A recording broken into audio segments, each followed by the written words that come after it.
If history can be called the story of humanity, it is still an unfinished story.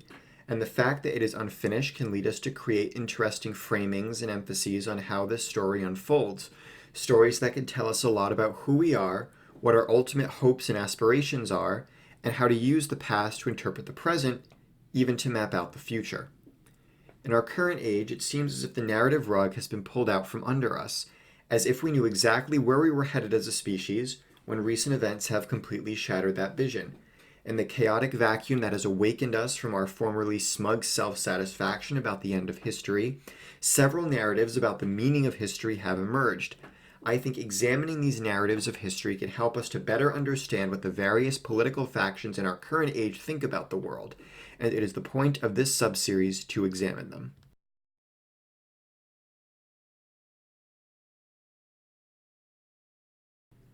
The subject of our first video will be the prominent conservative writer and pundit Jonah Goldberg. Goldberg is famous for his writing in places such as National Review, and as such, he is a great defender of the old Bill Buckley-style fusionist conservatism. For those who don't know, fusionist conservatism is a political philosophy that emerged in America after World War II. It was a melding between traditionalist conservatism and libertarianism, a marriage of convenience officiated by William F. Buckley, the founder of National Review, who wanted to combine these two groups, normally opposed to each other, in order to form an effective defense against communist and progressivist politics. The fusionist philosophy gained philosophical justification from thinkers such as Frank Meyer, who argued that Western exceptionalism was built on two pillars, freedom and virtue. Neither could exist without the other. Coerced virtue is not virtue at all, but liberty as an end in itself will only lead to hedonism and disorder. The key then, according to Meyer, is to accept the tension between the two. The state should do everything it can to minimize its interference in societal affairs, while society and individual should hold on to a sense of tradition and moral order to preserve itself and prevent the government from interfering too heavily.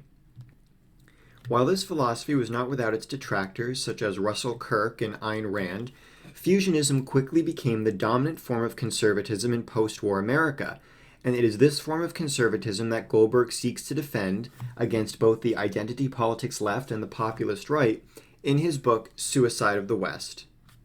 To start with, we should examine Goldberg's view of history and civilization. Goldberg believes that human beings are naturally tribal and collectivist.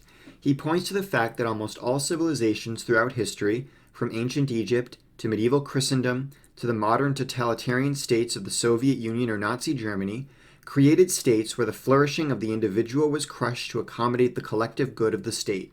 He writes, quote, "There is something about tyranny, monarchy, and authoritarianism that works, by which I mean there is something in our wiring that finds such systems natural." End quote.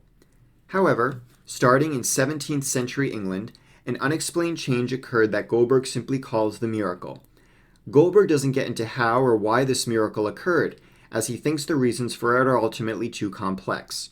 But he does describe the miracle as leading to a greater appreciation of individual rights and liberties, an allowance of the free market to overtake traditional forms of economic organizations such as guilds, and a stronger reliance on the scientific method over superstition and religious belief. For Goldberg, classical philosophers such as Locke weren't so much inventing a new type of political theory, as much as they were philosophically abstracting the principles of the new society that was springing up around them. And this is the key to Goldberg's peculiar view of intellectual history. Philosophers aren't promulgators of original ideas, as much as avatars for different attitudes and temperaments for the human condition. And so, in liberal fascism, I do all this connect the dots stuff back to, Rousseau.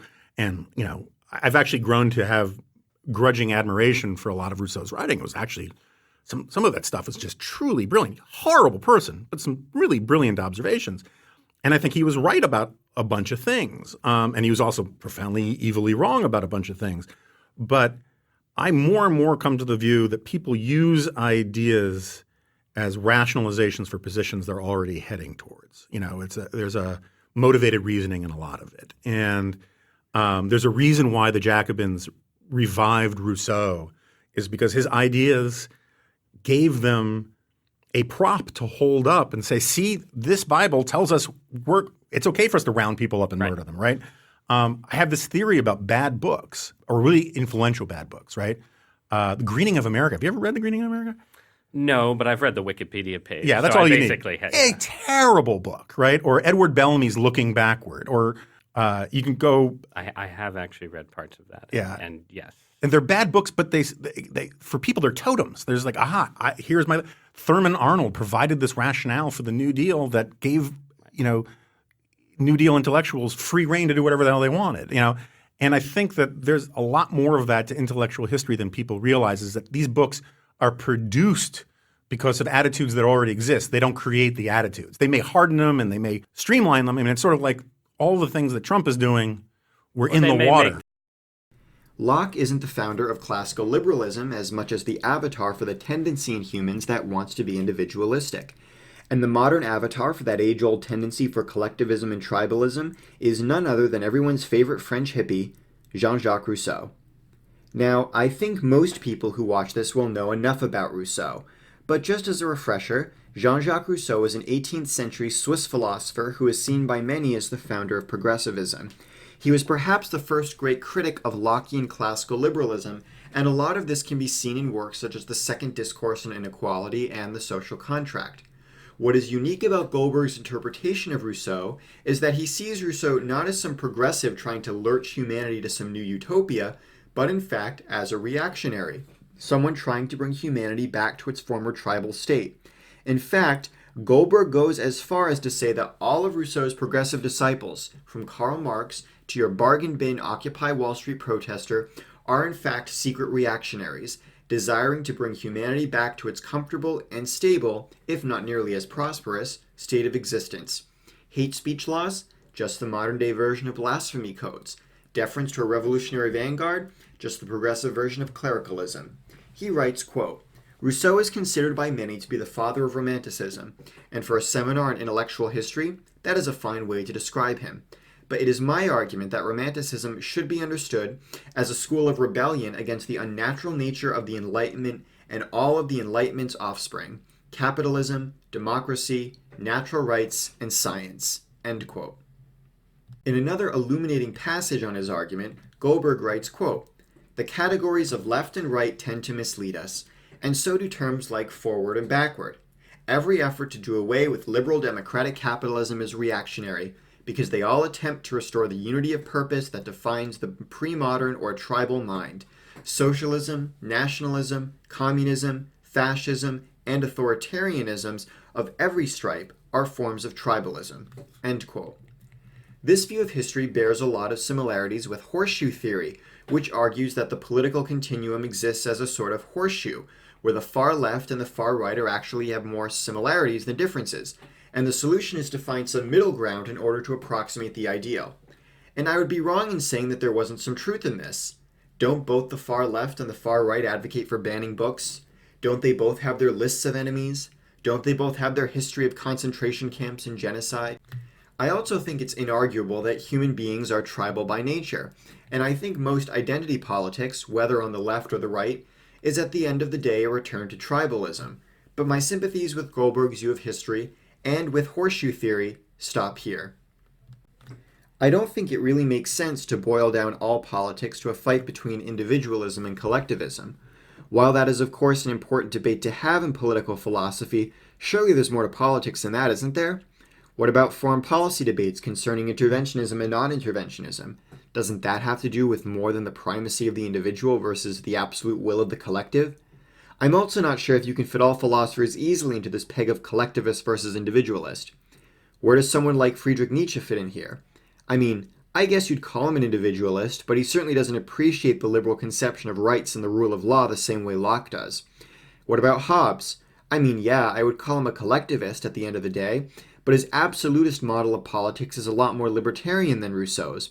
In fact, I would argue that Hobbes would agree with classical liberals in that it's not the government's job to determine or enforce any sort of common good. The government is simply a mechanism to stop people from killing each other, and the only time it can exercise its unquestioned authority is when someone attempts to break that mechanism through publishing seditious material or openly rebelling against the government. Other than that, Hobbes doesn't seem to care anything about hate speech laws or market regulation. He certainly doesn't care about making society more egalitarian, which is the central obsession of Rousseau's political thought. Another great example of this are the Puritan republics, particularly in New England. While the Puritans weren't classical liberals in any sense of the term, historians such as Michael P. Winship have observed the strong traditions of due process and individual liberties that existed in the Puritan legal system. And while the Puritans held to a conception of egalitarianism in that we all stand equal before God, regardless of our social status, they would have balked at Rousseau's conception of egalitarianism that he advocates for in works such as the Second Discourse on Inequality. Goldberg's reading of history gets even more tortured when you stretch things back to pre-modern forms of political organization. Sure, someone like Aquinas or Aristotle would be more collectivist than John Locke, but they in no way, shape, or form can be called progressives. Aristotle even talks about the purpose of politics as a means of finding the common good, but he means this in a completely different sense than a modern progressive like Elizabeth Warren would. And while progressive postmodern philosophers such as Michel Foucault are skeptical of the power of reason, John Locke and Aristotle both believed that reason was the best way to understand the world, though they differed on what exactly the nature of reason was. It doesn't take long to realize that Goldberg's reading of political philosophy is completely reductionist. You either are for Lockean liberalism or against it, and if you are against it, you merely want us to return to a kind of tribal barbarism, the muck of humanity before civilization, as Goldberg describes it, that made life so miserable and cruel. This really zaps the creativity out of political philosophy because it makes you think that we only have two options: 19th century style classical liberalism or totalitarianism.